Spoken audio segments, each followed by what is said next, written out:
Okay. Good morning, everyone. Sorry for the slight delay. So we were looking at the relationship between Peshat and Midrash, and we explored actually the last 2 weeks the view of the Rashbam and the Ibn Ezra that Peshat is an alternative layer to reading the Passukim to that of Midrash. Now we sort of take this for granted in some respects.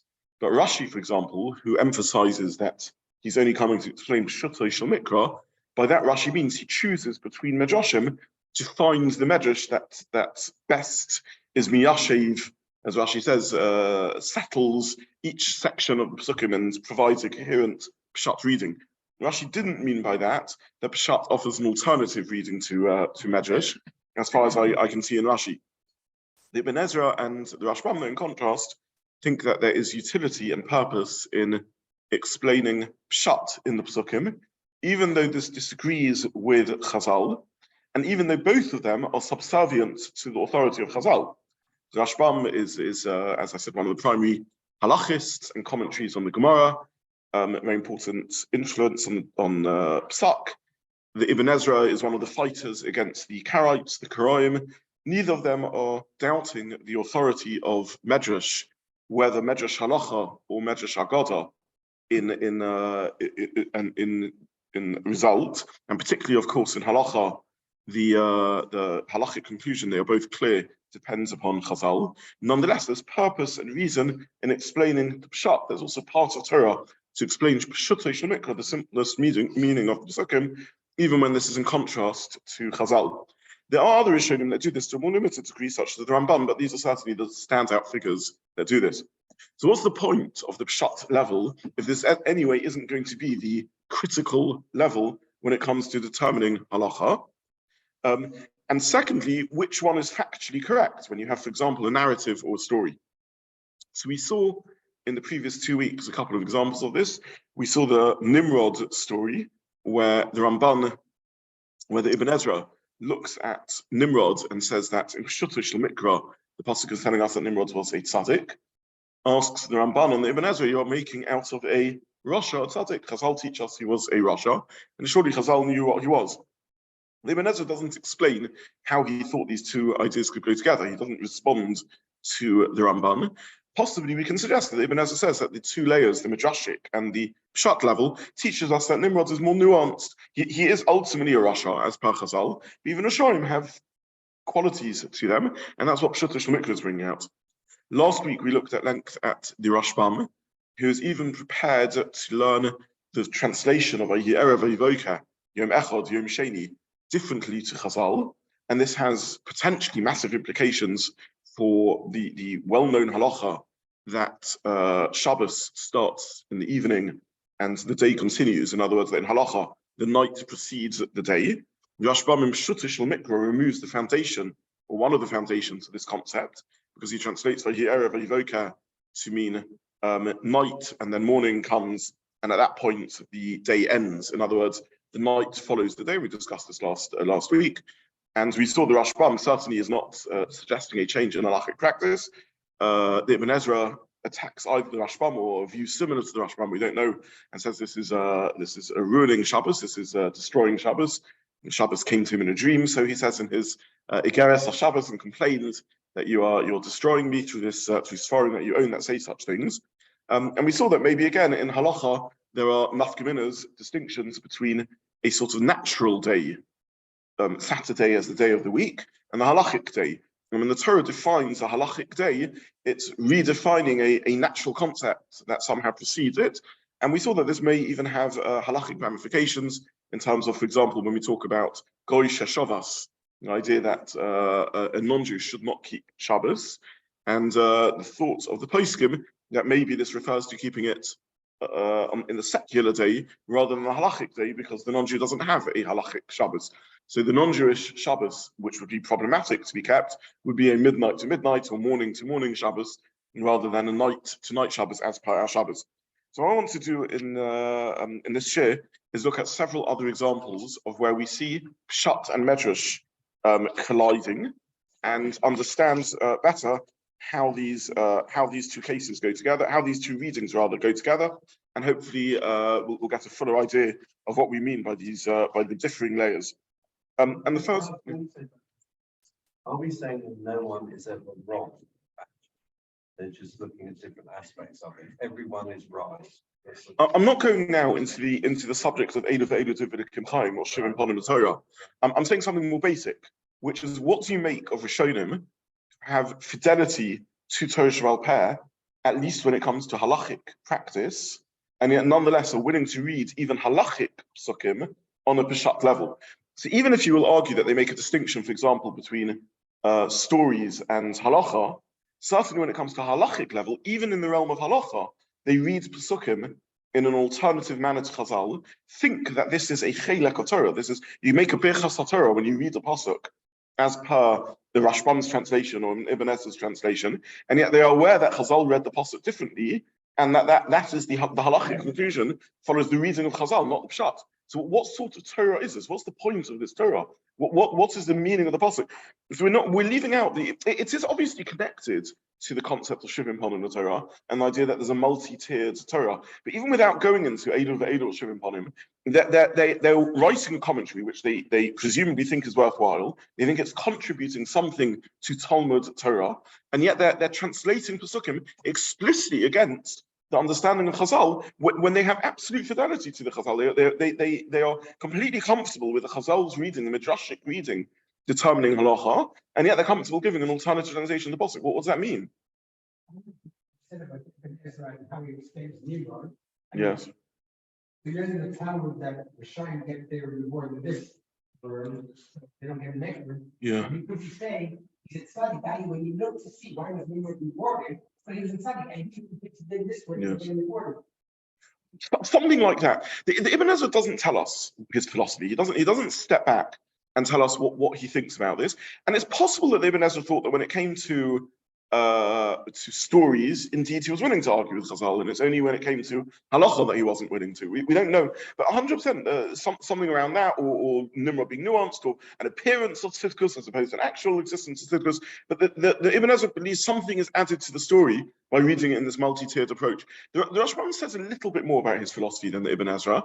The Rashbam, we mentioned this last time, he says that his grandfather Rashi acknowledged that there were layers of pshat that were he to rewrite his commentary, he would see as worthwhile as bringing out. In other words, Rashi recognized that pshat could have gone further. But the Rashbam himself, and I quoted this last week, after he speaks in the very famous Rashbam in which he mentions this, and he speaks about the pshatim on his chadshim b'chol yom, the innovations in pshat that he's making in his Beis Medrash. After he says all that, he then says, don't depart from Rashi. It's still learn Rashi, because Rashi is giving another layer of meaning. So Rashbam explicitly talks about tiers and layers of meaning in what he's saying. But Avraham, you're right. In the Nimrod story, we can speculate something in that direction, but we don't really know. But in halacha, we certainly face this conundrum. So yeah.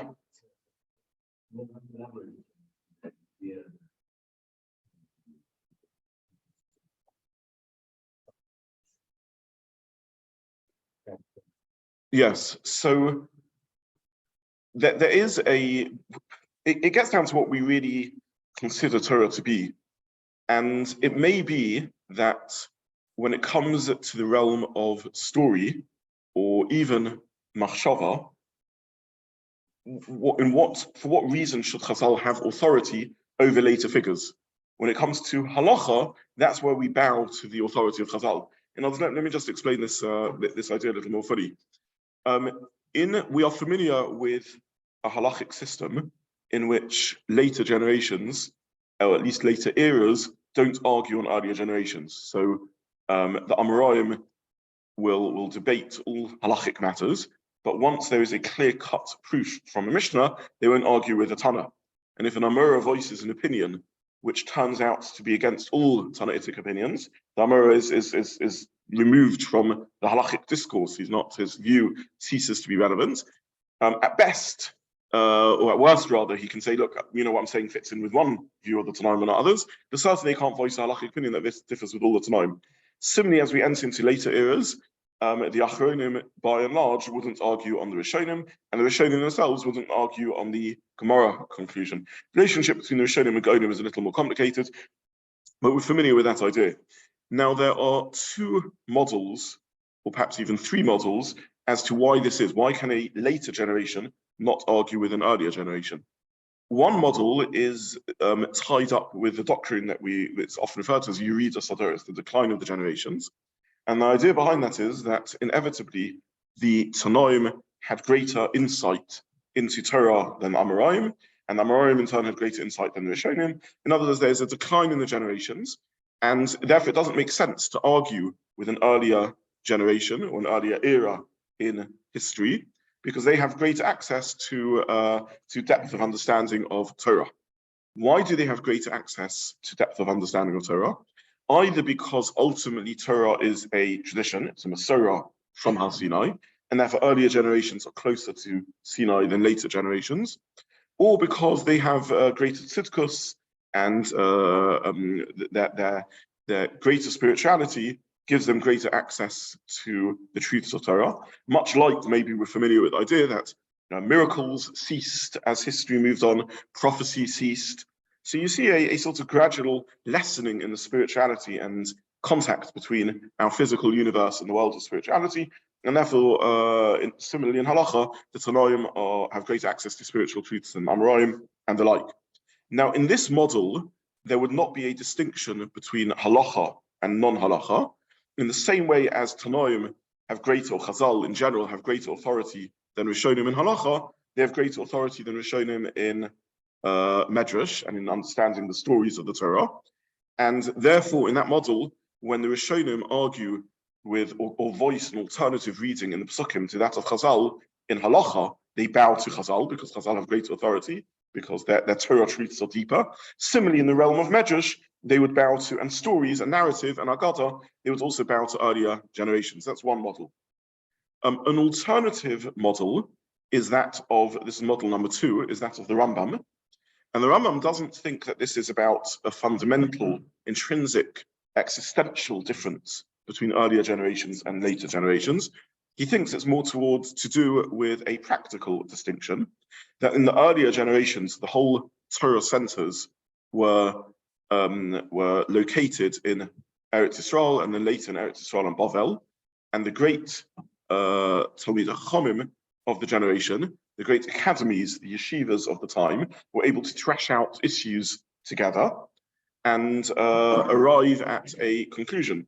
So when we're learning Gemara, we're not just learning the thoughts of a single Talmud Chacham, or even a group of Talmidei Chachamim. We're learning the conclusions of the whole Masorah of Klal Yisrael. All the Talmidei Chachamim of Klal Yisrael are engaged in this debate.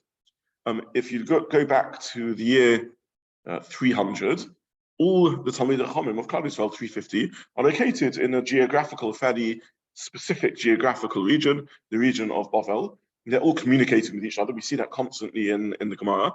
We see Talmidei Chachamim of different yeshivas in Bavel in touch with each other, debating. The Gemara creates conversations between them. There's conversations taking place between them. There's a constant stream of communication of the Torah of Eretz Yisrael to Bavel and the reverse. And therefore, any halachic conclusion there reflects the outcome of the whole of the Matikei Shmua, the whole Masoros of Klal Yisrael, and all bearers of Torah, all those engaged in Torah study are all talking to each other, and therefore the outcome is trashed out appropriately and emerges as a conclusion for all of Klal Yisrael. By the time we enter the era of the Rishonim, that is no longer the case. The Jewish world by now is very widely spread out, and you have Torah centers in Spain, in France and Germany, in Italy, in North Africa, in the Middle East, and these Torah centers are communicating a little bit. There are some letters going backwards and forwards, but they're not able to thrash out issues together, and therefore any halachic conclusion merely reflects the outcome of one Beis Midrash or one yeshiva at best, and sometimes of an individual scholar. And therefore, the Rambam says this doesn't have halachic weight and halachic conclusion. It's not that fundamentally there's a decline in the generations. The Rambam is, by the way, open to the idea that in some respects there's also aliyah sataris. There's also an ascent of the generations. The Rambam thinks that in certain areas of philosophical thought and insight into morality and so on, it's possible that later generations have certain insight that earlier generations didn't have. There's aspects of modernity, as per the Rambam's time, modernity as in 1100s, but equally we could say modernity nowadays. There's things that we know that in previous generations didn't know. We know that in the realm of technology, we know that in the realm of maths, and it's perfectly feasible in the realm of philosophy also. Issues are trashed out and there's insights we have that earlier generations didn't have. However, in the realm of halacha, because of historic circumstances, we have lesser halachic weight. Were we to be able to be restored to a situation where the whole of Klal Yisrael had a unified halachic ability, then things could conceivably change back. So says the Rambam. Now, exactly how to continue the thoughts of the Rambam is a little bit debatable. But there is a third position, which is either that of the Rambam or an alternative stance. And this is the view of the Kasef Mishnah in the Rambam, though not everyone agrees this is the view of the Rambam, in which he says that the concept of earlier psak having precedent is a legal mechanism. In other words, law works like that. There's precedent set in law, and once an issue is thrashed out, law sort of closes that. That becomes the working axiom or assumption for the next generation of legalists who study the matter. And the Kasef Mishnah therefore thinks that the authority granted to the Tanoim is because the Amoraim accepted their authority upon themselves. So it's an interesting thing. Within any one era, you don't actually find that earlier scholars have precedence over later scholars. If this is about a decline of the generations as you move generations away from Sinai, why should it be that a Tana who lives in the year 100 into the Common Era feels completely comfortable arguing with a Tana who lives 200 before the Common Era? There's the 300-year gap there. Why should it be that the latest Rishonim living in the year 1400s feel comfortable arguing with the Rishonim living in the year 1000? There's a 400-year gap there. So the Kasef Mishnah says what's really happening over here is, and on the contrary, by the way, we find sometimes halacha kabasra, that being later is an advantage because the later figure has heard the arguments of the earlier figure. So the Kasef Mishnah says what's going on is something completely different. The close of an era is a close of legal debate. The next era accepts upon itself the authority of the earlier era, because that's how law works. Matters are closed, matters become finalized and concluded. And each era in halacha actually is sealed by a great work which summarizes the conclusions of that era. And in a sense, it's the publication of that work which brings to an end the possibility of that era arguing. So Rabbi Yehuda collates all the works of and debates of the Tanoim. He produces the Mishnah, and the very act of collation of the Mishnah means that, in a sense, these topics are now closed because you have a legal summary of the thoughts and opinions of all the precedents that came ahead, and therefore the issue is closed through the work. The debates of that era are closed through the work of the Mishnah. So the Mishnah, the production of the Mishnah by Rabbi Yehuda isn't just symptomatic of something, but it's also the cause of something. It reflects a transition in era. Then you have the Gemara, the publication of the Gemara, which is more or less finalized, let's say by the year 500, and it is pretty much knocked into shape. So that itself, the publication of the Gemara, closes the era of the Gemara, and therefore anything within that was accepted by the next generation. So the Gemara has canonized these halachic stances. This has become the axioms, the working legal principles that the next generations will work with rather than debate. Interestingly, the era of the Gaonim does not end with any great work. It doesn't end with an authoritative work, and the Rishonim therefore felt comfortable to argue with the Gaonim. So not only did a Rishon in the year 1400 feel comfortable to argue with a Rishon in the year 1000, to some degree, though they revered the Gaonim and treated them with respect, to some degree they were even willing to argue with a figure in the year 750. So they were able to argue with the Gaonim and willing to do so, albeit with a great amount of caution, because there was no authoritative work that closed that era. Interestingly, the Kasef Mishnah, who voices in his commentary on the Rambam this theory of how halacha works, the Kasef Mishnah is a commentary on the Rambam, Rabbi Yosef Cairo, who also is, of course, more famous for writing the next authoritative work that canonizes halacha and oversees a transition of generations. Rabbi Yosef Karo writes the Shulchan Aruch, and with the writing of the Shulchan Aruch, the era of the Rishonim comes to an end, and the era of the Achronim starts. And in a sense, he created, to some degree, that very shift itself. Now, just to clarify this, and I think I've discussed this before once more, in order for a work to become canonical, it's not enough just that someone writes a work, a really good work. You need a coincidence, really, of three things. You need a great writer, a genius, someone who can put together or collate such a work, a Rabbi Nossi, a Rabbi Yosef Karo, someone who's considered to have had a mastery of all the sources that preceded them. That's condition number one. Condition number two is that you need that the time is right, that there's a historical sense of an era coming to a close, and a logic or a reason why this work should take off. So if there were other attempts to write canonical works that didn't succeed in doing this. So the Rambam, for example, saw himself as another Rabbi Yehuda Nossi in some respects. He writes this in his Hakdama to Mishnah Torah. He says, I've written Mishnah Torah structured like Mishnah. Gemara is free flow conversation. It's all over the place. It shifts conversations. It brings up other matters. It's a work of sort of summary of debate in the base of Midrash. Mishnah is a very structured work. It consists of its sections into 6 sections: the Royim, which deals with agricultural law; Moed, which deals with festivals; Taurus, which deals with Tum and Tar, and so on. Very structured work. It has chapters. It has short paragraphs. They're written in simple Hebrew. They all consist of basically the same structure, case followed by halachic ruling. Says the Rambam, I'm writing a new Mishnah. That's why he labels his work Mishnah Torah. He says, I've written it in Mishnaic Hebrew. I've structured it like the Mishnah. I didn't do 6 sections, I did 14 sections. It's basically the same idea. It has the Manim, which deals with times of the year. It has Ava, which deals with matters of relationship to Hashem. It has all the different sections, 14 sections of halacha, and it's divided into chapters and mishnayos, Parshakim and halachas, each of which is more or less a scenario with a halachic ruling. So the Rambam saw himself in writing the Mishnah Torah as writing another Mishnah, and he thought he was going to close an era with that. He said, now that my work has been finished, that in a sense has brought to a close a whole era of discussion, and now the future learning of Klal Yisrael will be from my Mishnah Torah, in much the same way as when Rabbi Yehuda Nossi wrote his Mishnayos, people stopped learning the other brises and other sources that were floating around, and this became the canonized text. Now, the Rambam, of course, didn't succeed in doing that. For all his greatness, he didn't. His vision of what he would pull off never happened, and this was because the two things were lacking. Genius writer, absolutely yes, and collator, brilliant. Collation of all previous sources, not really. The Rambam didn't belong to a yeshiva or Beis Medrash.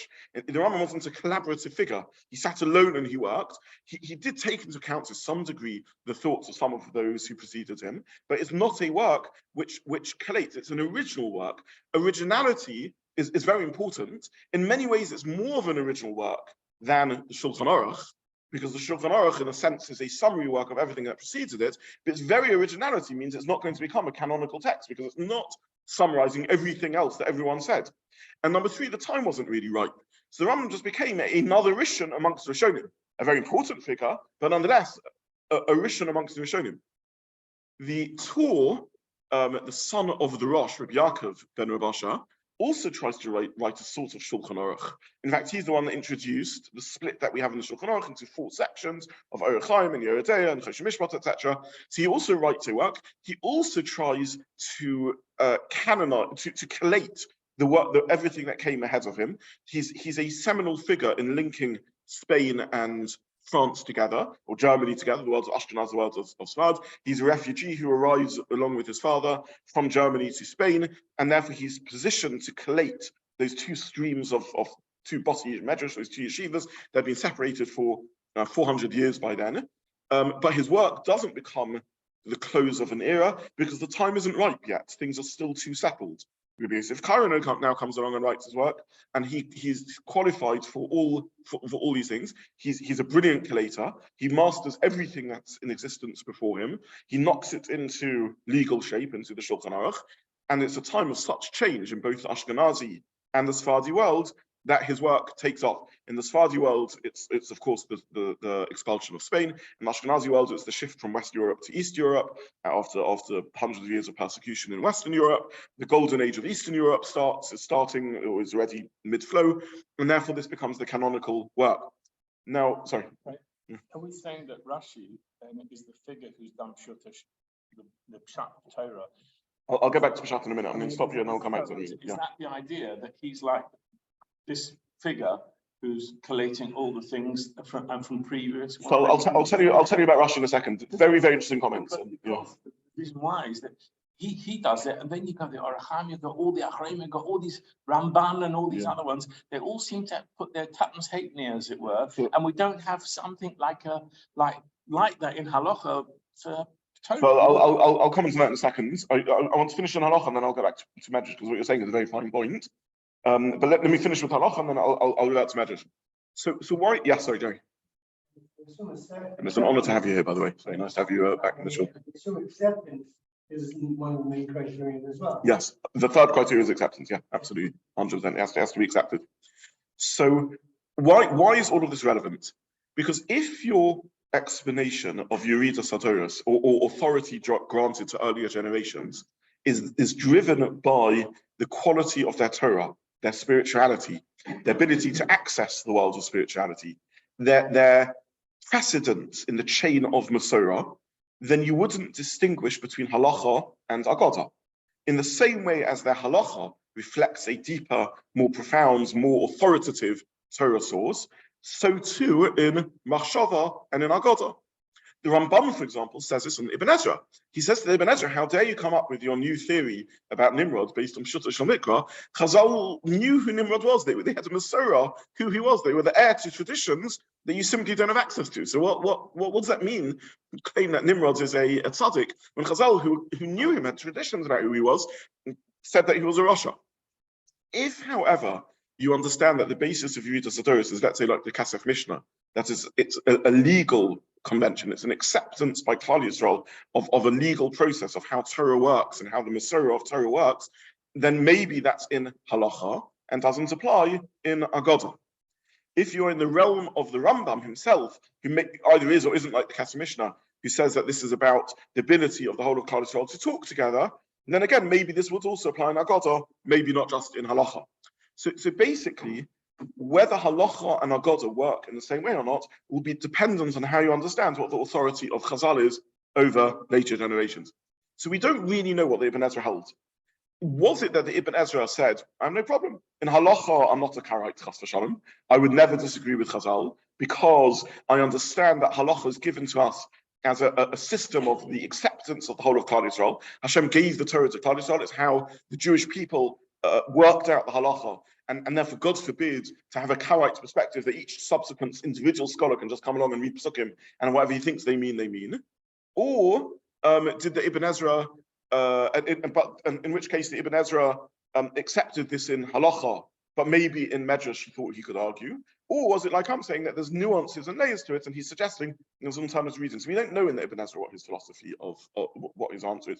So there's two possibilities. Either he distinguished between agadah and halacha, and he thought that in the case of stories like Nimrod, it's okay to argue with Chazal, but in the case of halacha, it's not.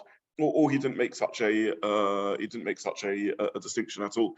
It is interesting that when the Ibn Ezra argues with Karaite, a lot of the time he says to them, you've missed the point. Chazal's reading is better than your Karaite reading. So maybe he had a functional approach to it. He just thought that Karaites were messing up. So in other words, Chazal had a greater access to truth. They were doing a better job, but it wasn't that in principle there could be no argument with Chazal, at least when it came to non-halachic matters. So we don't really know. Leonard's now asking about the role of Rashi in the realm of interpreting Passukim. I mentioned this very briefly last time. I'm happy to elaborate a bit on this. I've never seen any traditional or academic scholar who makes this point.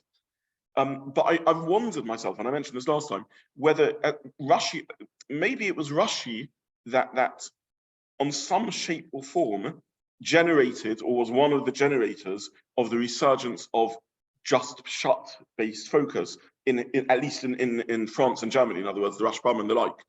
Because even though Rashi is collating Midrashim and choosing the Midrash that aligns most simply with Peshat, maybe as soon as you do that and you allow Peshat to become a yardstick with which you measure Midrash, maybe as soon as you do that, now the next thought that occurs is, well, maybe Peshat can be looked at independently. Maybe we can look at Passukim and question what the Peshat of the Pasuk is, even independent of Midrashim.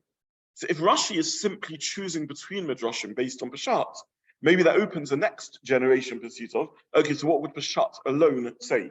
What certainly though is the case is we do not see that Rashi canonized Midrash or Peshat in the same way as happened in Halacha. Rashi became canonical in the sense that he became the starting point of reading the Passukim, but he didn't become canonical in the sense that he became the end point of reading the Passukim, because Rashi opened the conversation. In Peshat, Rashi became the opener of any conversation. We'll never just start discussing Peshuto Shel Mikra without learning Rashi. But he didn't close down the conversation. There was no closing down of conversation that took place in that canonization. Okay, so we've gone into sort of high realms of speculation. Let's just try and re-earth ourselves. All I'm setting out to do here is a modest goal, which is if we find Peshat in halachic areas disagreeing with Chazal, what's the point of learning this Peshat? If the halach is going to be determined by Chazal's reading, in what way is there a Torah content to the alternative Peshat reading? And the answer I'm going to put forward is that even in Peshat, there's even in halacha, that there are potential implications in the two layers of reading. And the first example I want to give is one that we touched on much earlier when we were exploring Chazal or Midrash and Halacha, which is the pasuk of Ayin Tachat Ayin, which is often translated to mean an eye for an eye, or what they call Lex Talonis, the idea that you knocked out an eye and therefore the courts will knock out the eye of the criminal. And that's not how Chazal understood it. Chazal understood it to mean monetary payment. Now, there are two approaches to how to understand this dichotomy.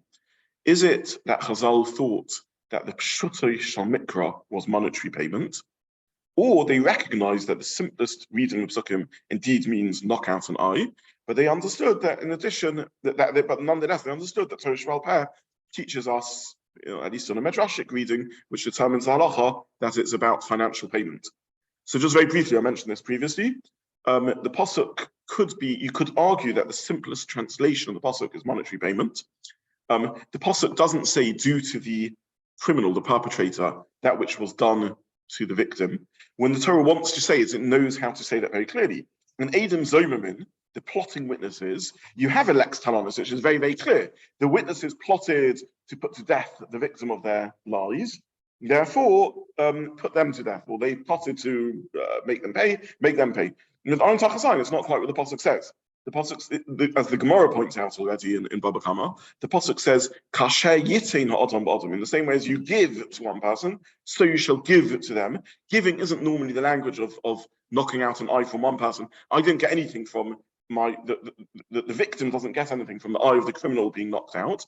And we could give an alternative translation of Ayin Tachat Ayin, which is Ayin Tachat, underneath or in place of an eye.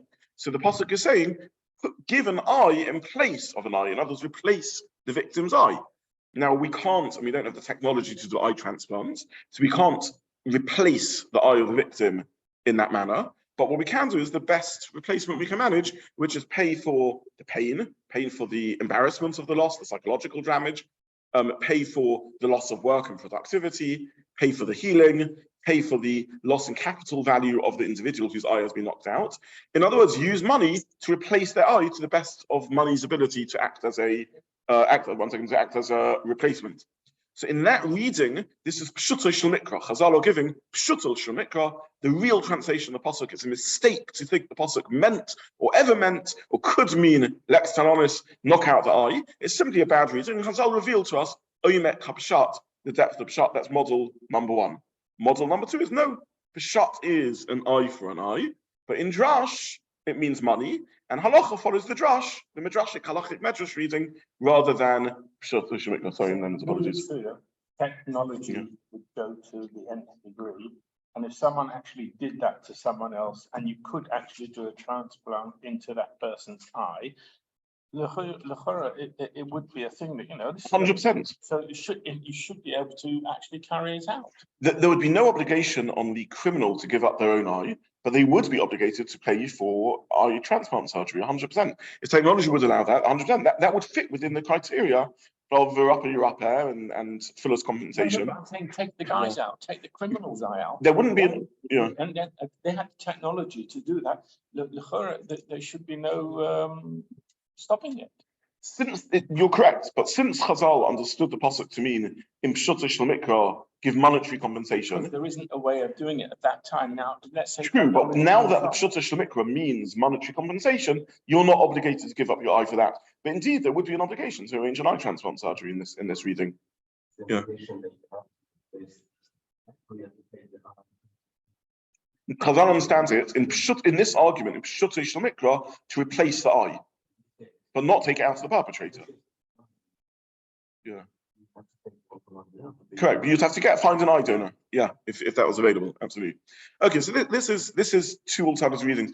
The nafkamina between the two readings is there a legitimate Peshat reading of an eye for an eye, or is that a ziyuf of Torah? Is that a fraudulent translation because there is no such Peshat reading? Can you legitimately translate the pasuk as an eye for an eye because that's the Peshuto Shel Mikra but not the halachic reading? Or no, there's no legitimate reading whatsoever in translating it as an eye for an eye.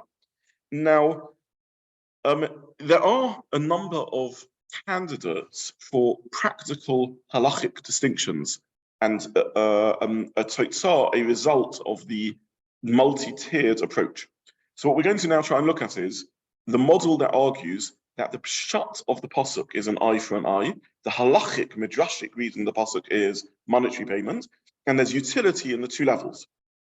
In other words, if we see Peshat in this case, that Chazal weren't revealing the Omek Peshat, the depth of the Peshat, but rather they were revealing alternative layers of meaning, and we have a pasuk that has a two-tiered, a multi-tiered reading. In Peshuto Shel Mikra, in simplest understanding, the pasuk means an eye for an eye, but in Midrash and in Halacha, it means monetary payment. What would this two-tiered reading give? Yeah. Why can't we say about that?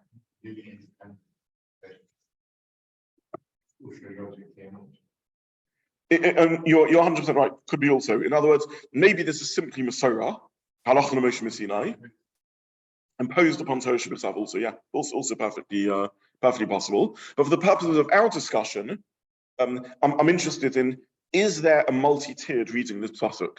Is it that in a halachic level, the halacha is monetary payment, but Peshuto Shel Mikra literally means an eye for an eye? Or no, the pasuk only ever meant monetary payment. If the pasuk only ever meant monetary payment, and end of this part of the shir, nothing further to discuss. Fantastic, the pasuk meant monetary payment. It's not the halachists' problems that foolish people mistakenly misread the pasuk. They should have done Passukim more carefully.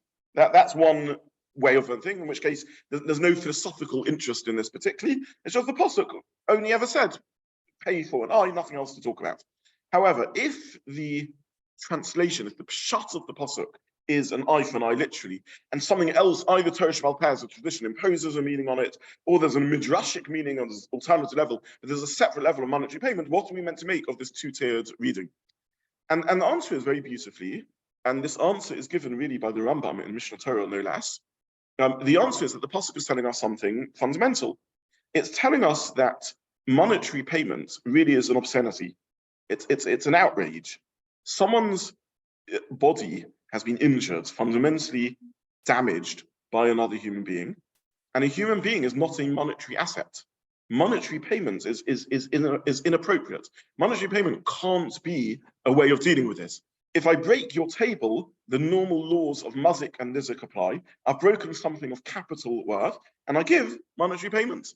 However, when it comes to a human being is not a monetary asset. A human is a person with the full dignity of humanity. A human is not just a capital, an object of capital value, where financial compensation makes sense. Really, and the Safano spells this out, really capital penalty should have been given.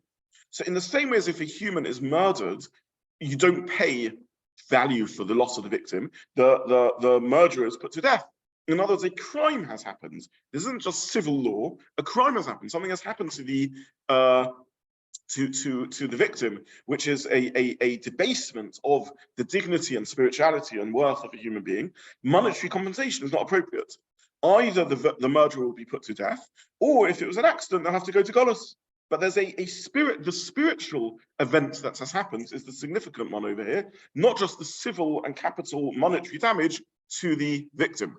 So similarly, when it comes to damages, says the Safano, really and truly what should take place is a criminal event. If it's mazid, a criminal consequence of sorts, and if it's shogeg, also a kapara, an atonement process, analogous to the halachas of exile and golus. So really this should be viewed on the kapara realm. Nonetheless, the Torah on a balance, on an overall weighting, considers it worth monetary payments being given. So there's a balancing act going on over here. Someone has been damaged. In truth, it's an abuse. It's an insult to even talk about monetary payment. But there is a victim over here who is suffering and needs compensation. So there's a multi-tiered response in the Pasuk. On one level, the Pasuk says, Ayin Tachat Ayin. Really, you should be damaged in the same way as you damaged the victim. What's happened here is a crime. There should be a physical consequence to this. If you take someone's life, your life is taken. If you take someone's eye, your eye should be taken. There's a spiritual event that has occurred, a catastrophe that has occurred.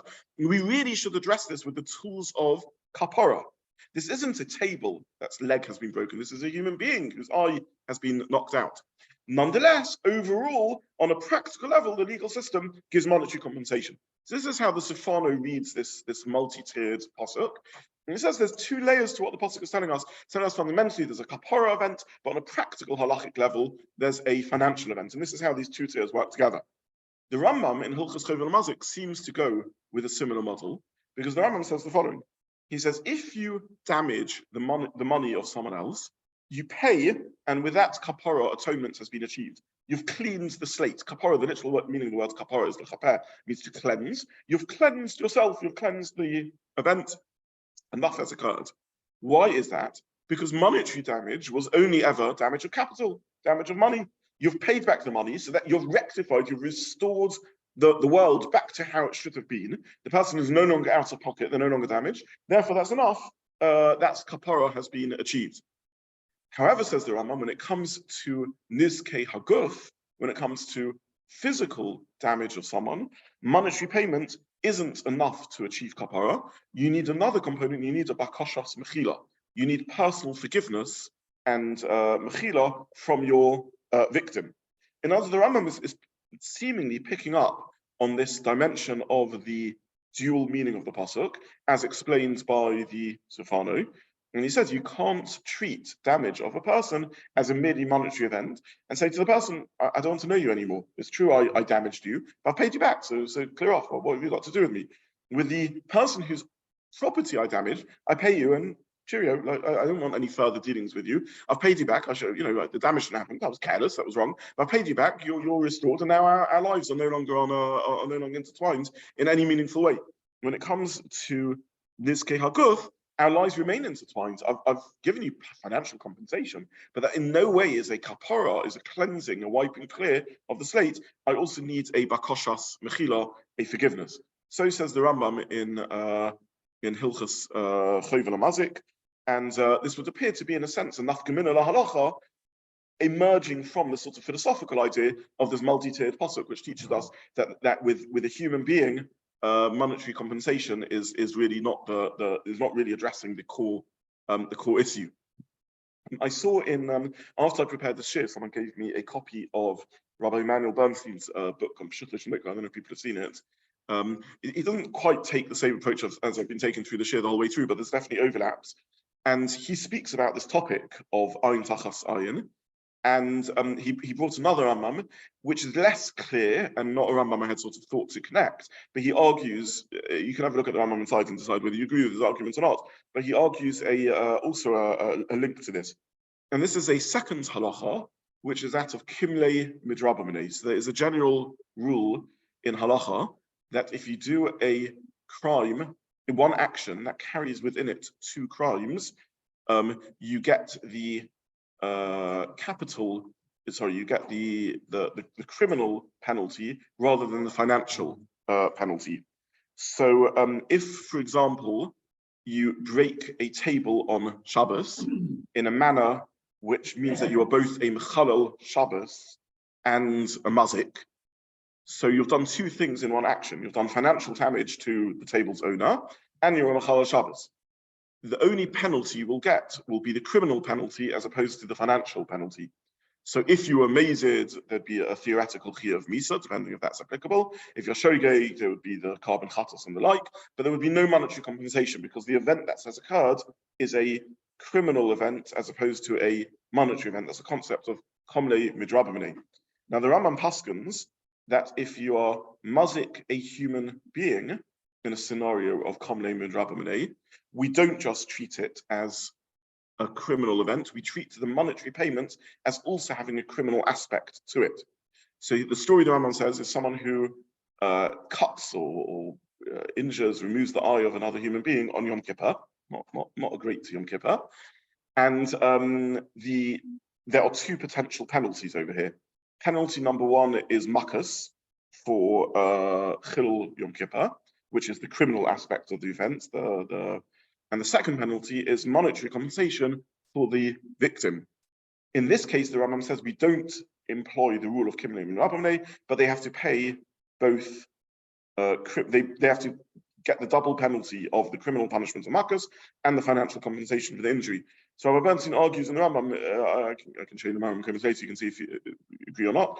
But he argues that again, it's another reflection of the same idea, which is that the monetary compensation for the damage of a human being needs to be viewed as having a kapara element to it. It's not just regular monetary payment, because a human being is a person. They're not just monetary objects. We're not just tables. We're also Someone burns someone's house in Shabbos. Individual loses. yes, £1,000 value of his house. yes, With no compensation. indeed. It's a difficult halachic principle. I'm not going now into the reason for it, but that's the result. And Rabbi Bernstein says that this is another example of enough gemina in understanding that Ayin Tachat Ayin is not a regular monetary payment, but is a kapara element to it. Yeah, insurance. We have an insurance man here. Okay, so we'll stop here for today, Mitzvah Hashem, and next week we'll carry on with other examples of this. No, sorry. Yeah.